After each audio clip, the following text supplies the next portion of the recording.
just and righteous without realizing that they were doing their duty. They loved each other and did not know that this was love of neighbor. They deceived no one, yet they did not know that they were meant to be trusted.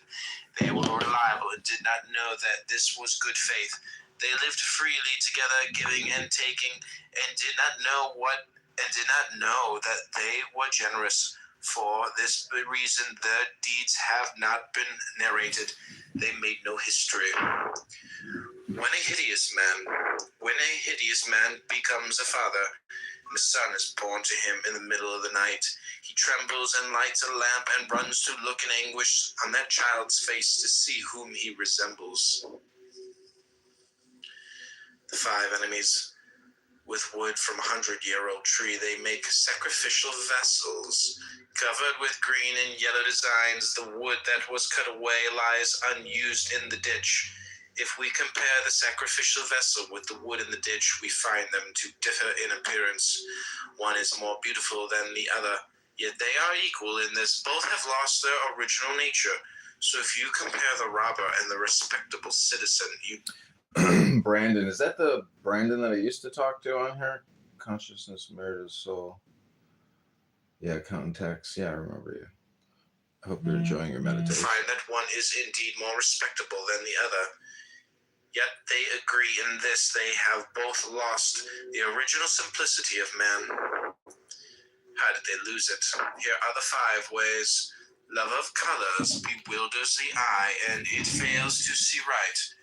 Love of harmonies bewitches the ear, and it loses its true hearing. Love of perfumes fills the head with dizziness. Love of flavors ruins the taste. Desires unsettle the heart until the original nature runs amok. These 5 are enemies of true life, yet these are what men of discernment claim to live for. They are not what I live for. If this is life, then pigeons in a cage have found happiness. Action and non-action. The non-action of the wise man is not inaction. It is not studied. It is not shaken by anything. The sage is quiet because he is not moved, not because he wills to be quiet. Still water is like glass. You can look in it and see the bristles on your chin. It is a perfect level. A carpenter could use it. If water is so clear, so level, how much more the spirit of man? The heart of the wise man is tranquil. It is the mirror of heaven and earth, the glass of everything, emptiness, stillness, tranquility, tastelessness, silence, non-action. This is the level of heaven and earth. This is perfect Tao. Wise men find here the resting place resting. They are empty. From emptiness comes the unconditioned, from this the conditioned, the individual thing. So from the sage's emptiness, stillness arises. From stillness, action.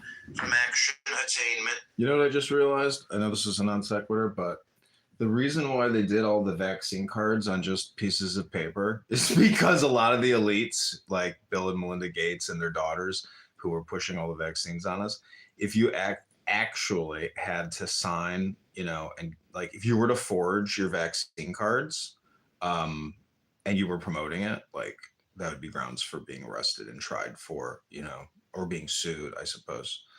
Only reason I'm bringing this up is because I'm looking at Bill and Melinda Gates's daughters and all this shit. I'm like, I bet you those kids aren't vaccinated. I bet you the fucking parents aren't vaccinated.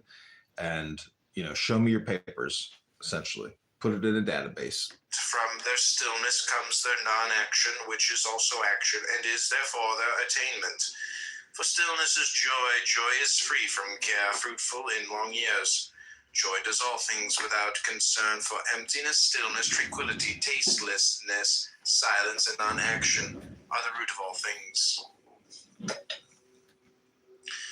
Du Quan and the wheel write, the world values books and thinks that in so doing it is valuing Tao.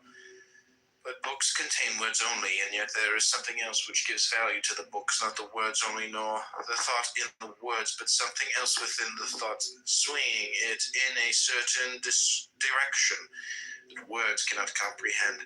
But it is the words themselves that the world values when it commits them to books, and though the world values them, these words are worthless as long as that which gives them value is not held in honor. That which man apprehends by observation is only outward form and color, name and noise, and he thinks that this will put him in possession of Tao. Form and color, name and sound do not reach to reality. That is why he who knows does not say, he who says does not know. How then is the world going to know Tao through words? Duke Huan of Kai, first in his dynasty, sat under his canopy reading his philosophy, and Fian the wheelwright was out in the yard making a wheel. Fian laid aside hammer and chisel, climbed the steps, and said to Duke Huan, "May I ask you, Lord, what is this you are reading?" The Duke said, "The experts, the authorities." And Fian asked, "Alive or dead?" "Dead a long time." "Then," said the wheelwright, "you are reading only the dirt they left behind." Then the Duke replied, "What do you know about it? You are only a wheelwright. You'd better give me a good explanation, or else you must die." The wheelwright said, "Let us look at the affair from my point of view. When I make wheels, if I go easy, they fall apart. If I am too rough, they don't fit. If I am neither too easy nor too violent, they come out right. The work is what I want it to be. You cannot put this into words. You just have to know how it is. I cannot even tell my own son exactly how it is done. And my own son cannot learn it from me. So here I am, 70 years old, still making wheels. The men of old took all they really knew with them to the grave. And so, Lord, what you are reading there is only the dirt they left behind them." We're going to end it there, page 84. The Way of Chuangzi by Thomas Merton. Thanks for coming to Philosophy. If you have assumed a character beyond your strength, you have played a poor figure in that, and neglected one that is within your powers. Fellow, you have come to blows at home with slave. You have turned the household upside down, and thrown the neighborhood into confusion. Do you come to me then with airs of assumed modesty? Do you sit down like a sage and criticize my explanation of the readings, and whatever idle babble you say has come into my head? Have you come full of envy and dejected because nothing is sent you from home, and while the discussion is going on, do you sit brooding on nothing but how your father or your brother are disposed towards you? What are they saying about me here? About me there? At this moment, they imagine I am making progress and saying he will return perfectly omniscient. I wish I could become omniscient before I return, but that would be very troublesome. No one sends me anything. The baths at Nicopolis are dirty. Things are wretched at home and wretched here. Then they say nobody is any the better for the school. Who comes to the school with a sincere wish to learn, to submit his principles to correction and himself to treatment? Who, to gain a sense of his wants? Why then be surprised if you carry home from the school exactly what you bring into it? Epictetus, I have often come desiring to hear you speak, and you have never given me any answer. Now, if possible, I entreat you, say something to me. Is there, do you think, replied Epictetus, an art of speaking as of other things? If it is to be done skillfully and with profit to the hearer, yes. And are all profited by what they hear, or only some among them? So that it seems there is an art of hearing as well as of speaking. To make a statue needs skill. To view a statue aright needs skill also, admitted. And I think all will allow that one who proposes to hear philosophers speak needs a considerable training in hearing. Is that not so? Then tell me, on what subject are you able to hear me? Why on good and evil? The good and evil of what? A horse, an ox? No, of a man. Do we know then what man is? What his nature is? That is the idea we have of him. And are our ears practiced in any degree on the subject? Nay, do you understand what nature is? Can you follow me in any degree when I say that I shall have to use demonstration? Do you understand what demonstration is? What true or false is? Must I drive you to philosophy? Show me what good I am to do by discoursing with. Rouse my desire to do so. The sight, the pasture it loves, stirs in the sheep the desire to feed. Showed a stone or a bit of bread, and it remains unmoved. Thus we must also have certain natural desires, and one that moves us to speak when we find a listener that is worth his salt, one that himself stirs the spirit. But if he sits by like a stone or a tuft of grass, how can he rouse a man's desire? Then you will say nothing to me. I can only tell you this, that one who knows not who he is and to what end he was born, what kind of world this is, and with whom he is associated therein, one who cannot distinguish good and evil, beauty and foulness, truth and falsehood, will never follow reason in shaping his desires and impulses and repulsions, nor yet innocent denial or suspension of judgment, but will in one word go about deaf and blind, thinking himself to be somewhat, and then he is in truth of no account. Is there anything new in all this? Is not this ignorance the cause of all the mistakes and mischances of men since the human race began?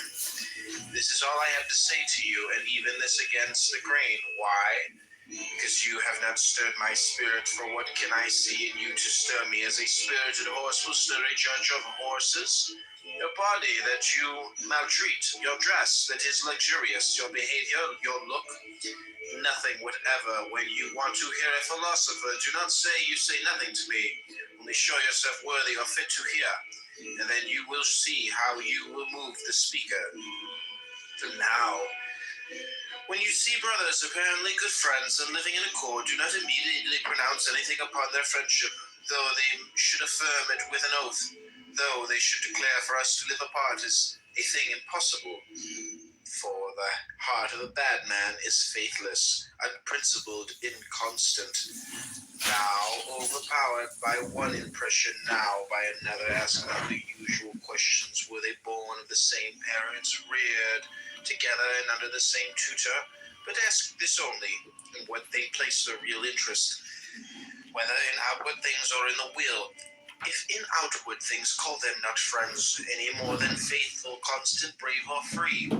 Call them not even human beings if you have any sense. But should you hear that these men hold the good to lie only in the will, only in rightly dealing with the things of sense, take no more trouble to inquire whether they are father and son or brothers or comrades of long standing, but sure of this one thing, pronounce as boldly that they are friends as that they are faithful and just. For where else can friendship be found than where modesty is, where there is an interchange of things fair and honest, and of such only? No man can rob us of our will, no man can lord it over that.